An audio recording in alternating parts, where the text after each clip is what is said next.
어떤 청년이 예수를 만나고 예수님을 영접하고 너무 기뻐서 자신의 티셔츠에 이렇게 써놨다고 합니다. 나는 예수에 미쳤다. 길을 다니며 사람들이 볼 때마다 저 사람 좀 정신이 나갔나? 나는 예수에 미쳤다. 그렇게 힐끔힐끔 쳐다보더라는 거예요. 그렇게 자기에게 힐끔힐끔 쳐다보는 사람들에게 등을 돌려서 자기 뒤에 등에 쓰여졌는 글씨를 보여줬다고 합니다. 등에는 뭐라고 써져 있었는가 하면 너는 뭐에 미쳐 있냐? 이렇게 써져 있었다라는 거예요. 앞에는 나는 예수에 미쳤다. 너는 뭐에 미쳐 있느냐? 여러분, 이 질문은요, 우리에게 주는 질문이기도 합니다. 여러분, 무엇에 미쳐서 살아가나요? 사실은 사람들은 다 무엇인가 붙들려서 살아가거든요. 그러잖아요. 미치지 않고는 성공할 수 없다 그러잖아요. 무엇인가에 미쳐야지 성공하잖아요. 근데 좋은 것에 미치는 것은 참 좋은 일인 것 같습니다. 그러나 나쁜 것에 미치기 시작하면 그때부터 인생이 망가지기 시작하죠. 많은 사람들이 돈에 미쳐 살아갑니다. 많은 사람이 명예에 미쳐 살아갑니다. 많은 사람들이 술에 미쳐 살아가고요. 많은 사람들이 마약에 미쳐서 그렇게 살아갑니다. 우리 그리스도인들은 무엇에 미쳐서 살아가야 될까요? 예수에 미쳐서 살아가야 되죠. 사도 바울의 고백처럼 그런즉 이제 내가 그리스도와 함께 십자가에 못 박혔나니 그런즉 이제는 내가 사는 것이 아니요 내 안에 그리스도께서 사신 것이라. 이제 내가 육체 가운데 사는 것은 나를 사랑하사 나를 위하여 십자가에 죽으신 하나님의 아들을 믿는 믿음 안에서 사는 것이라. 그리스도인의 삶은요, 그리스도와 함께 죽고 그리스도와 함께 사는 삶입니다. 우리 잘 아는 손양원 목사님의 시가 있습니다. 아주 유명한 시인데요, 나 예수 중독자 되어야 하겠다라는 시입니다. 이런 내용입니다. 술 중독자는 술로만 살다가 술로 인해 죽게 되는 것이고, 아편 중독자는 아편으로 살다가 아편으로 인해 죽게 되나니 우리도 예수에 중독되어 예수로 살다가 예수로 죽자. 우리의 전 생활과 생명을 주님 위에 살면 다 주와 같이 부활된다. 주의 종이니 주만 위에 일하는 자 되고 내 일 되지 않게 하자. 손영호 목사님 예수에 미쳐서 살았습니다. 그래서 예수님처럼 사셨죠. 오늘 우리 그리스도인의 삶은요, 주를 위해 살아가는 삶이고 주님께 붙들려 살아가는 사람들입니다. 초대교회는 그리스도인들을 바라볼 때 연병에 걸린 자 그렇게 표현했어요. 예수에 붙들려서 예수만 전파하는 사람들, 그래서 연병이라고 그렇게 표현을 했죠. 우리가 세상에 붙잡혀 살아가는 인생이 아니라 저 여러분의 인생이 예수님께 붙잡혀 살아가는 그런 축복과 은혜가 있으시기를 주님 이름으로 축원합니다. 오늘 성경의 본문에는 세상에 붙잡혀서 마귀에 붙잡혀 살아가던 인생이 예수님께 붙잡혀서 변화된 인생으로 그렇게 바뀌어지는 이야기가 성경에 기록되어져 있습니다. 오늘 성경에 보면 귀신에 들려 미친 한 사람이 나옵니다. 그래서 그 이름을 광인이라고 하죠. 미칠 광자를 써서 미친 사람이라는 거예요. 귀신에 붙들려 있던 그라사 지방의 광인의 이야기가 기록되어져 있죠. 오늘 본문 26절, 27절에 보면 예수님께서 그 광인을 찾아옵니다. 26절, 27절 보겠습니다. 그들이 갈릴리 맞은편 그라사인의 땅에 이르러 예수께서 육지에 내리심에 그 도시 사람으로서 귀신 들린 자 하나가 예수를 만나니 그 사람은 오래 옷을 입지 아니하며 집에 거하지도 아니하고 무덤 사이에 거하는지라. 예수님께서 유대 지역에 계시다가 그라사 이방 땅 있는 갈릴리 동편 쪽으로 건너가십니다. 그곳에 가니까 그라사 지방에 한 광인 미친 사람이 있었어요. 예수님이 그 갈릴리 바다를 건너가는 거 사실 쉽지 않았습니다. 큰 광풍을 만나고 큰 파도를 만납니다. 그때 예수님께서 풍랑을 꾸짖고 우여곡절 끝에 그곳에 도착하게 되죠. 그런데 그 배에서 내리자마자 첫 번째 만난 사람이 누구인가 하면 무덤에 사는 귀신 들린 한 미친 사람을 만나게 되어지죠. 예수님께 도착한 이 그라사 지방은 데가볼리라는 지역 안에 있었던 도시입니다. 이 데가볼리라는 말은 데카와 볼리라는 말이 합성어인데요. 데카라는 말은 10개, 10이라는 숫자이고요. 볼리는 폴리스라는 말의 줄임말입니다. 도시라는 뜻이거든요. 10개의 도시라는 의미죠. 10개의 로마가 통치하는 10개의 도시 중에 한 지역이 그라사라는 지역이었죠. 이 데가볼리라는 지역은 어떤 지역이었는가 하면 당시 유대인들과 로마 사람들이 함께 살아가던 곳이었습니다.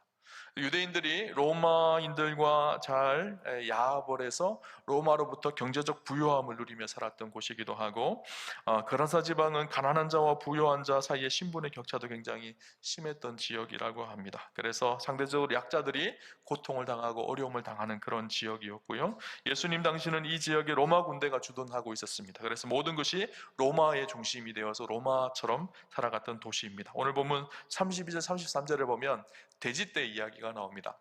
유대인들은 돼지고기를 먹지 않거든요. 이방인들이 먹는 고기죠. 그런데 유대인들에 의해서 돼지가 키워졌어요. 그런데 이 돼지고기는요, 당시 로마 사람들이, 부유한 로마 사람들이 주로 즐겨 먹던 고기였다고 합니다. 그러니까 이 로마 사람들이 머물면서 로마 사람들이 먹는 음식을 제공하기도 하고, 그렇게 해서 경제적 부를 누리고 그렇게 살았던 도시가 바로 이 데가볼리 그라사 지역이었습니다. 굉장히 세속적인 도시였죠. 예수님께서 그 지방 그라사에 도착하여서 처음 만난 사람이 귀신 들린 사람이었습니다. 여러분, 귀신 들렸다라는 말이 어떤 의미일까요? 사단의 영향력 아래 살아가는 존재라는 거예요. 어둠의 권세에 붙들린 존재라는, 그가 살았던 곳이 어딘가 하면 무덤에서 살았다, 그렇게 이야기하고 있습니다. 집에서 쫓겨나서 아무도 그를 더 이상 컨트롤하고 통제할 수가 없으니까 무덤에 버려진 존재처럼 그렇게 살았죠.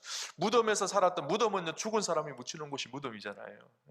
그가 무덤에 살았다라는 말은 실제적으로 그가 살기는 살았지만 그 영혼이 죽은 자 같았다라는 거예요. 그래서 더 이상 함께 사람들이 살아가는 공동체에 어울리며 살아갈 수 없었던 그런 인생이었습니다. 영적으로는 죽은 존재였던 것이죠.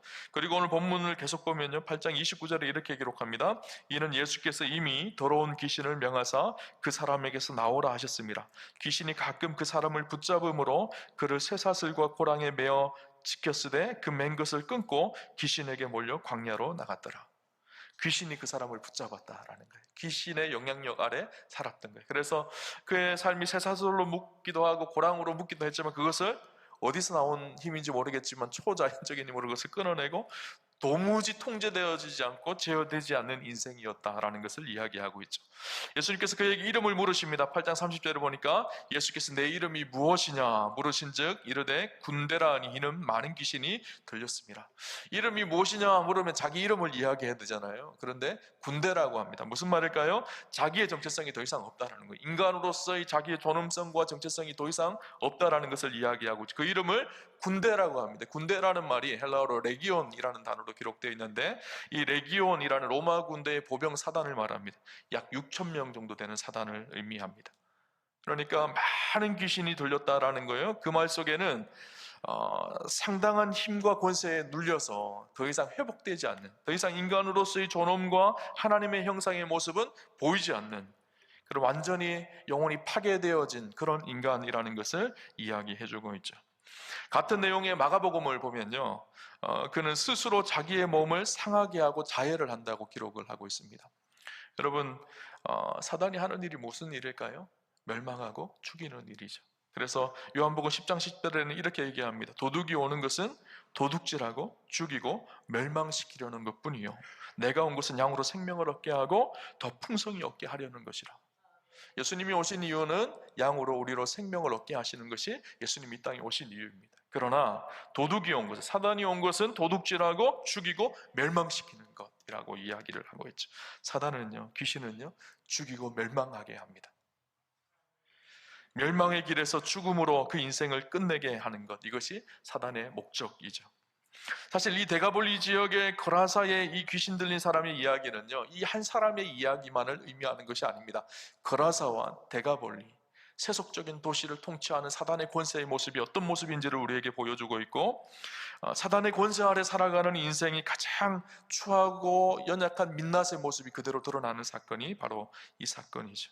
이 그라사의 광인은 하나님의 통치를 벗어나서 사단의 통치에 붙잡혀 당시 데가볼리 지역의 모습을 상징적으로 보여주고 있는 인생의 모습입니다. 동일하게 오늘 이 시대에 어둠의 권세에 눌려 살아가는 우리 인생의 영적인 상태가 어떤지를 보여주는 모습이기도 합니다. 여러분, 사단의 권세 아래 있는 세상은요, 그렇습니다. 절망이고 죽음이고 사망으로 우리를 끌고 갑니다. 그 사망과 죽음과 절망 속에 있는 우리를 예수님께서 오셔서 우리에게 풍성한 삶으로 허락하시고 인도하시는 분이 우리 예수님이시죠. 이 세상을 가만히 보면 굉장히 화려하고 좋아 보입니다. 그러나 한꺼풀만 뒤집어 보면요, 이 세상이 얼마나 추악하고 악한지 모릅니다. 생명의 일보다 사망의 일이 훨씬 많습니다.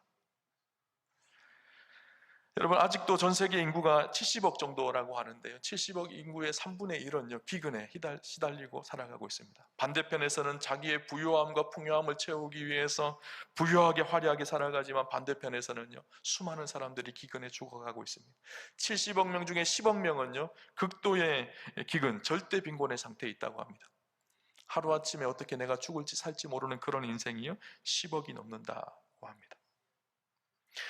지구의 역사, 인류의 역사는 전쟁의 역사입니다. 끊임없이 전쟁은 반복되어서 일어나고 있습니다. 죽이고 빼앗고 착취하고 힘으로 누르는 이 세상의 힘이 계속 세상을 지배해 가고 있습니다.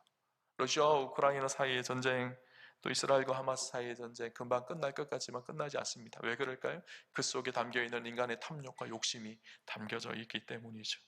그래서 수많은 사람들이 고통을 당하고 고아와 또 난민들이 생기고 가장 약한 자들이 가장 많은 고통을 당하는 그런 전쟁은 끊임없이 일어나고 있죠. 우리나라는 어떨까요? 우리나라는 세계 10위의 경제 강국이 되어졌으니 목사님 이 정도면 잘 사는 나라 아닌가요? 라고 말할지 모르겠어요. 그러나 그 이면을 들여다보면요 수많은 사람들이 고통 속에 허덕이고 있습니다. 전 세계 OECD 국가 중에 이 자살률이 1위가 우리나라라고 합니다. 10만 명 중 22.5명이라고 합니다. 미국이 14명, 일본이 15명인데 그것보다 훨씬 더 높죠. 뿐만 아니라 수많은 사람들이 경쟁 사회 속에 서로를 밟고 이기며 서로를 눌러야지 자기의 부와 명예를 얻는 그런 시대, 그런 나라가 이 나라입니다. 이런 안타까운 현실 속에서 정말 고통스럽고 절망스러운 일들이 가득한 현실, 이것이 사단의 권세에 묶여있는 세상의 모습이라는 생각을 해보게 되어집니다. 오늘 예수님은 로마의 힘이 지배하고 사단의 권세가 지배하는 통제블록의 세상, 광기가 지배하는 세상인 데가볼리 지역에 찾아오셨고, 그리고 무엇을 하셨을까요? 오늘 성경을 보면 28절 29절에 보면 이렇게 기록을 합니다.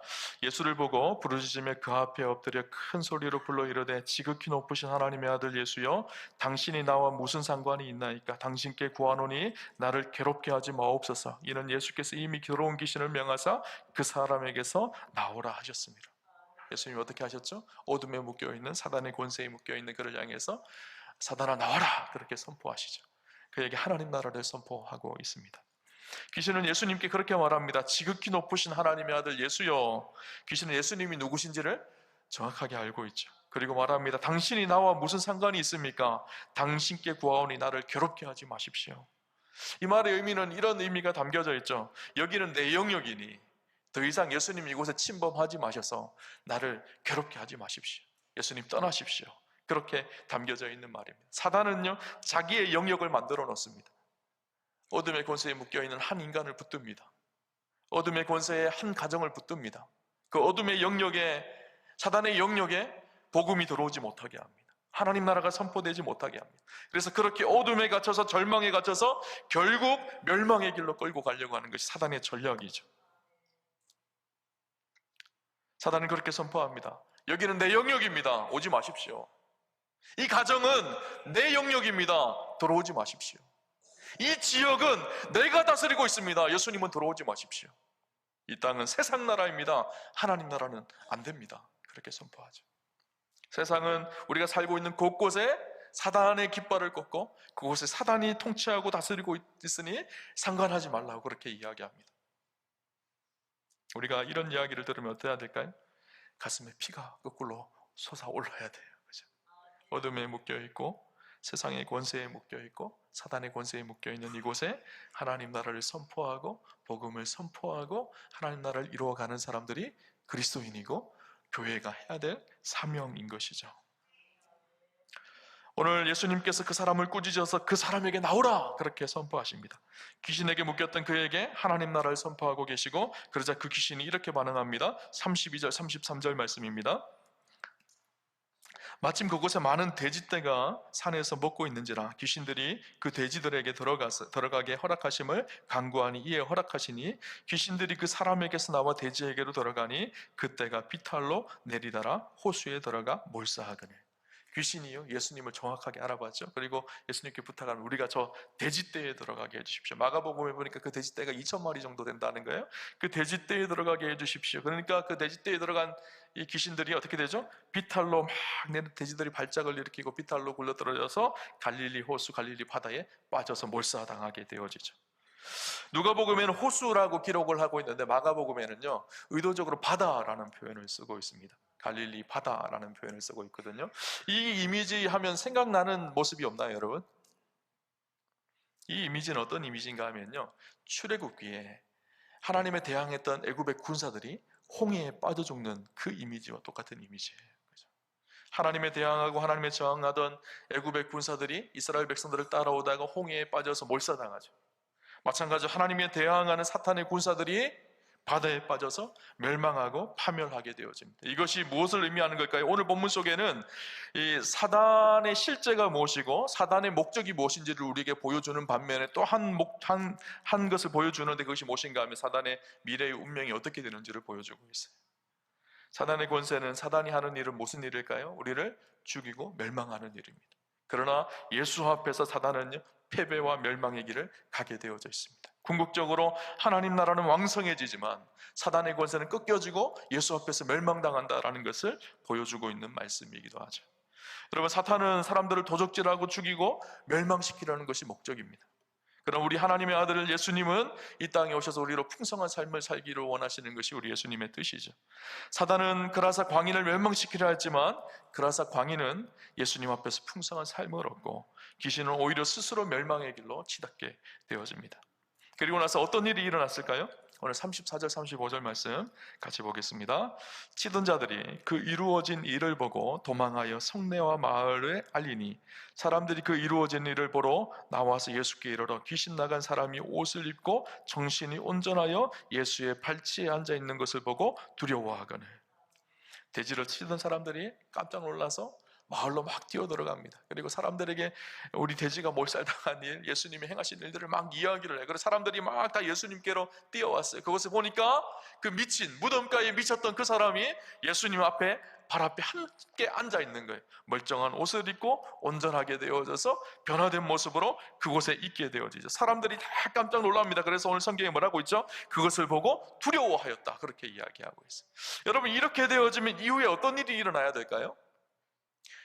야, 놀라운 일이 일어났다.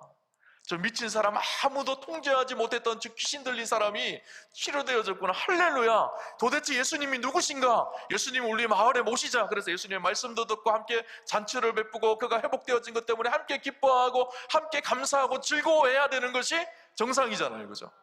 그 마을에 함께 축제가 열려지고 함께 복음을 듣고 대가볼리 지역이 예수로 인하여 복음화되었더라, 이렇게 기록되어져야 되잖아요, 그죠? 그런데 어떻게 됐죠? 8장 37절 볼까요? 그라사인의 땅 근방 모든 백성이 크게 두려워하여 예수께 떠나가시기를 구하더라. 예수께서 배에 올라 돌아가실세. 예수님 가십시오. 오시면 안 됩니다. 떠나가십시오. 이곳에 오시면 안 됩니다. 그렇게 선포하고 있어요. 왜 그랬을까요? 아니, 옆에 나의 이웃, 나의 가족 중에 한 명이었을 거예요, 이 귀신 들린 사람이. 그런데 그 귀신 들린 사람, 귀신이 떠나가고 멀쩡한 모습으로 되돌아오면 그의 삶이 풍성한 삶으로 회복되어졌으면 모두가 기뻐하고 모두가 즐거워하고 모두가 감사해야 되는데 오히려 예수님 떠나십시오, 예수님 이곳에 계시면 안 됩니다. 왜 그랬을까요? 돼지 때문이었어요. 그곳에 대부분의 사람들이 돼지를 키우고 있었거든요. 로마 병사들에게 공급할 돼지를 통해 자기의 부요함과 풍요함을 누리고 있었거든요. 돼지떼 2,000마리가 빠지는 모습을 보면서 자기들의 보여지는 손해만 보여지는 거예요. 돈만 보이는 거예요. 유익만 보여지는 거예요. 당신 저 사람 고쳐준 것이 문제가 아니라 당신 때문에 우리가 이렇게 손해를 봤으니까 빨리 이곳에서 떠나라는 거예요, 그죠? 그들의 관심은요, 물질이었었어요. 눈앞에 보이는 유익이었었습니다. 어찌 보면 귀신이 스스로 돼지떼에 들어가겠다 한 것은요, 귀신의 전략일 수도 있겠다라는 생각이 들었어요. 이 사람들이 돼지를 통해서 돈을 벌고 있으니까 우리가 돼지떼에 들어가서 돼지떼가 몰살당하는 것을 보면 저들이 예수님을 쫓아낼 수도 있겠다. 그래서 이곳에 우리가 통치하고 우리가 다스리는 이 땅에 예수님의 하나님 나라가 선포되지 않을 것이다, 이렇게 전략적으로 세웠는지도 모르겠어요. 안타깝게도 대부분의 사람들이 사람의 생명보다 당장 눈앞에 보이는 유익에 눈이 멀어서 예수님을 쫓아냅니다. 많은 사람들이 오직 물질에만 붙들려서 그 물질이 인생의 최고의 가치처럼 여깁니다. 사람이 살아나고 생명이 살아나는 일보다 물질의 가치를 훨씬 더 중요하게 여깁니다. 오늘 우리가 살아가는 이 세상이 그렇지 않나요? 사람의 영혼에게는 별로 관심 없습니다. 그 사람의 생명에는 별로 관심이 없습니다. 그러나 어떻게 내가 부유하게 되고 어떻게 부자가 되고 어떻게 내가 힘을 얻고 이것에서 온통 관심을 가지는 것이 오늘 우리가 살아가는 세상입니다. 자본주의가 주는 여러 가지 장점들이 있죠. 그러나 자본주의가 변질되기 시작하면요, 천박하게 바뀌어집니다. 물질의 가치가 생명의 가치보다 훨씬 더 중요하게 여겨지게 되는 것이죠. 진짜 중요한 것은 영혼과 생명인데 영혼과 생명을 보지 못하고 돈을 얻는 것, 내 유익을 취하는 것, 내가 부자 되는 것, 이것에만 온통 관심을 가지게 되어지죠. 여러분, 돈을 바르게 사용하면 참 좋은 것이죠. 돈을 잘 사용하면요, 생명을 얻습니다. 그러나 그 돈을 잘못 사용하면요, 돈 때문에 사람이 보이지 않고 생명이 보이지 않습니다. 그렇게 변질되면요, 우리의 인생이 아주 천박하게 변질되기 시작합니다. 오늘 그라사 사람들의 모습이 그러했던 것이죠. 데가볼리라는 지역이 그런 지역이었던 것이죠. 여러분, 교회는요, 그런 곳이 되어야 합니다. 한 생명이 천하보다 귀하다는 것을 알고 그 생명의 가치를 물질의 가치보다 훨씬 크다는 사실을 기억하며 사람을 얻고 사람을 살리는 곳, 그곳이 교회입니다. 주님은 천하보다 귀한 한 생명을 위해서 십자가에 당신의 몸을 내어주셨죠. 오늘도 우리가 사람을 얻기 위해, 생명을 얻기 위해 세상의 가치가 아니라 세상의 가치를 하나님의 가치로 바꾸어 갈 수 있는 그 사람이 하나님의 사람들이죠. 우리 오암교회가 아름다운 교회가 되려면요, 한 사람에게, 한 생명에게 관심을 가지는 교회가 되어져야 합니다. 그 영혼이 살아나는 일을 위해서 기꺼이 우리의 삶을 내어드리고 생명을 살리는 일을 주저하지 않는 것. 이 그라사의 사람들처럼 물질과 세상이 주는 욕망의 마음을 빼앗겨 예수님의 마음, 한 사람의 마음을 잃어버리면 안 되는 것이죠. 교회는요, 물에 빠진 돼지에 관심을 가지는 곳이 아니라 살아날 한 사람에게 관심을 가지는 곳이 교회입니다. 한 사람의 고통과 아픔을 귀를 열고 그들에게 다가가서 그들의 모습을 돌아봐주고 그들이 그리스도 안에서 풍성한 삶을 얻게 하는 것, 그것이 교회에게 주어진 사명인 것이죠. 오늘도 우리 주위를 돌아보면요, 그라사 광인처럼 세상에 미쳐서 세상의 음란과 쾌락과 정욕과 물질과 명예와 권세, 이런 것들에 미쳐서 하나님 주시는 풍성한 삶을 잃어버리고 살아가는 사람들이 얼마나 많은지 모릅니다. 그들에게 찾아가서 그들에게 복음을 전하고 그들을 살려내는 것, 이것이 저와 여러분의 사명이라는 사실을 잊지 않아야 되죠. 오늘 성경을 봅시다. 마지막으로 어떤 일들이 일어났을까요? 38절 39절을 보면 이렇게 기록합니다. 귀신 나간 사람이 함께 있기를 구하였으나 예수께서 그를 보내시며 이르시되 집으로 돌아가 하나님이 내게 어떻게 큰 일을 행하셨는지 말하라 하시니 그가 가서 예수께서 자기에게 어떻게 큰 일을 행하셨는지를 온 성내에 전파하니라. 놀라운 일이 일어났어요. 귀신 들려서 무덤가에 살았던 이 사람이 어떻게 됐다고요? 집으로 바뀌게 됩니다. 그의 인생의 삶의 터전이 죽음의 장소에서 생명의 장소로 바뀌어집니다. 그리고 그에게 사명이 주어집니다. 그 사명이 무엇일까요? 내게 어떻게 큰 일을 행하셨는지를 가서 말하라는 거예요. 이 죽음의 도시 데가볼리에, 사망과 어둠이 지배하는 이 데가볼리라는 도시에 네가 들어가서 그곳에서 예수께서 행하신 일을 전파하고 복음을 말하는 거예요. 그래서 이 사람이 어떻게 하죠? 온 성내에 복음을 전파하고 예수님을 전파하였다 기록을 합니다. 그 한 사람으로 인해서 데가볼리를 지배하고 있던 어둠의 권세가 물러가기 시작하는 것이죠. 그 한 사람으로 인해서 어둠의 권세에, 사단의 권세에 묶여있던 데가볼리에 하나님 나라가 선포되기 시작합니다. 여러분, 하나님 나라는요, 그렇게 이루어지는 거예요. 크고 화려하고 멋있는 어떤 일로 이러는 것이 아니라 변화된 한 사람을 통해서 그들이 변화되어서 도미노처럼 그들이 가는 곳곳마다 복음이 선포되어지고 하나님 나라가 선포되어져서 어둠의 권세가 물러나고 하나님의 뜻이 이루어지고 하나님 나라가 선포되는, 그것이 하나님 나라입니다. 하나님 나라는요, 겨자씨 같은 거예요.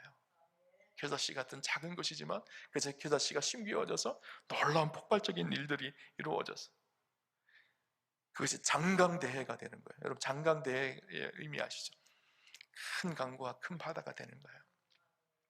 큰 강과 큰 바다는 하루아침에 되는 것이 아닙니다. 수많은 작은 지류들이 모여서 큰 강과 큰 바다가 되는 거예요. 예수 안에 변화되어진 사람들이, 그들이 복음을 전하고 하나님의 선한 일들을 감당하고 하나님 나라를 선포하며 그 일들을 감당해 갈 때 나중에는 어떻게 될까요? 장강대해가 되는 거예요. 하나님 나라가 이 땅에 임하는 사건이 일어나게 되는 것이죠. 여러분, 온통 세상은 마귀의 권세에, 마귀의 영향력 아래 살아갑니다. 그러나 예수 안에 변화된 한 사람은 더 이상 마귀의 권세에 지배당하는 것이 아니라 예수의 권세 아래, 예수의 영향력 아래 살아가게 되어집니다. 예수에 붙들린 그 한 인생을 통해서 세상은 변화되기 시작하는 것이죠. 오늘 저와 여러분의 인생이요, 세상에 붙잡힌 인생이 아니라 예수로 충만하여서 예수에 붙들려서 세상 속에 하나님 나라를 선포하는 그런 복된 인생 되시기를 주님 이름으로 축원합니다.